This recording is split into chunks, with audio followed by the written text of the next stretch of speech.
তো ভাই ফাইনালি আমি স্ট্রেঞ্জার থিংস ওয়েব সিরিজটা দেখে কমপ্লিট করলাম। আমি আজকে 4 দিন ধরে এই ওয়েব সিরিজটা দেখা আরম্ভ করছি, তো আজকে আমি কমপ্লিট করছি অলরেডি। তো এখন আমি রিভিউ করবো এই ওয়েব সিরিজটার।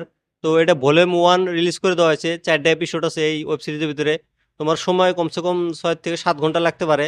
তো এই ওয়েব সিরিজটা কেমন হচ্ছে সেটাই বলবো তোমাদেরকে। আর ভলিউম 2টা রিলিজ করবো 28 জানুয়ারিতে। তো এই ওয়েব সিরিজটা কেমন হচ্ছে সেটাই আলোচনা হবো তোমাদের সাথে। তো আমার কাছে এই ওয়েব সিরিজটা কেমন লাগছে যদি বলি, আমার কাছে ওয়েব সিরিজটা অসাধারণ একটা ওয়েব সিরিজ লাগছে। হলিউডের এরকম ওয়েব সিরিজ আমি এর আগে কোনোদিন হয়তো দেখি নাই কে। তো এই ওয়েব সিরিজে কি নায়িকা বলো একবার। তোমার হলো সায়েন্স ফিকশন আছে, তোমার হলো ইমোশনাল সাসপেন্স, মিষ্টি সব কিছুই পাবে এই ওয়েব সিরিজটাতে। মানে একদম টোটালি একদম অসাধারণ ওয়েব সিরিজ ভাই, এটা একটা ফিল্মের মতো ধরে নিতে পারো।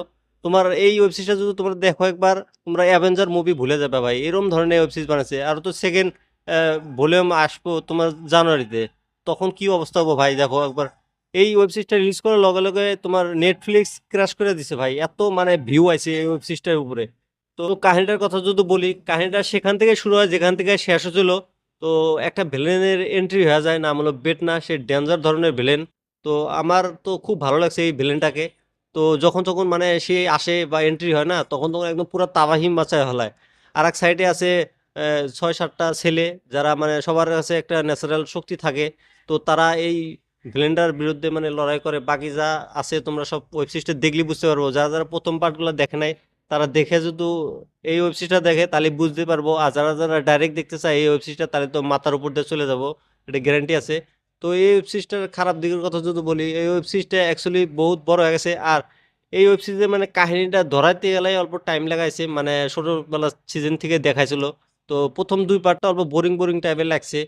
পরে যে 2টা পার্ট আছে না, একদম বেস্ট পার্ট ভাই। লাস্টের ক্লাইম্যাক্সের কথা যদি বলি, লাস্টের ক্লাইম্যাক্সটা এমন ধরনের দেখাইছে ভাই, অ্যাভেঞ্জার ফেল এরকম ধরনের মানে ক্লাইম্যাক্স দেখাইছে। আমার তো বড়িয়া লাগছে ভাই লাস্টের ক্লাইম্যাক্সটা।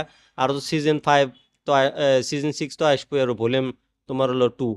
তো তখন দেখা যাবে আর কিরকম তাবাহি হয়। তো আর খারাপ ভালোর কথা যদি বলি এই ওয়েব সিরিজটার বিষয়, তোমার যে ভিজুয়াল গুলা দেখাইছে না, একদম ডেঞ্জার ভিজুয়াল দেখাইছে। আর যে হরর সিন গুলা কিন্তু খাতারনাক হরর সিন দেখাইছে। আর লাইটিং এর কথা বলি, কি বলবো ভাই, লাইটিং দেখাইছে ভাই। আর যে ভিএফএক্স খাটাইছে অসাধারণ, মাইন্ড ব্লোয়িং ভাই। আর এই ওয়েব সিরিজটা বানাইতে লাগছে তোমার হলো কমসে কম 4,000 কোটি টাকা। আমাদের রামায়ণের বাজেট হলো 2টা মিলে হলো 4,000 কোটি টাকা। তো কিভাবে মানে তারা মানে এই ওয়েব সিরিজটা বানাইছে একবার ভাবো। তো আমার কাছে এই ওয়েব সিরিজটা খুব ভালো লাগছে। তোমরা যদি এই ওয়েব সিরিজটা দেখো না এখনো, তোমরা যা ওয়েব সিরিজটা দেখো, দেখে মজা নাও। মজা নিয়ে আমাকে কমেন্ট করে বলো যে তোমাদের কাছে ওয়েব সিরিজটা কেমন লাগছে। বাকি এই ওয়েব সিরিজের যদি হিন্দি ডাবিং এর কথা বলি, হিন্দি ডাবিংটা অল্প খারাপ টাইপের হয়েছে, মানে অত একটা খারাপও না, ভালো চলে আর কি। তো আর এই ওয়েব সিরিজটা যে আছে মানে যেগুলো মানে কাহিনীটা কাহিনীটা এত মানে বিশাল ধরনের কাহিনী বানাইছে, মানে আগেও আরো আছে কাহিনী। সেটা কিন্তু আমরা সেকেন্ড পার্টে বা এরপরে যেগুলো আসবো সেগুলোতে দেখতে পারবো। বাকি আমার কাছে ভালোই লাগছে, তোমরা যদি দেখো নাই দেখো। আর আমার এই রিভিউটা তোমাদের কাছে কেমন লাগছে কমেন্ট করে জানিয়ে দিও। আর আমার এই ইউটিউব চ্যানেলটা সাবস্ক্রাইব করে দিও।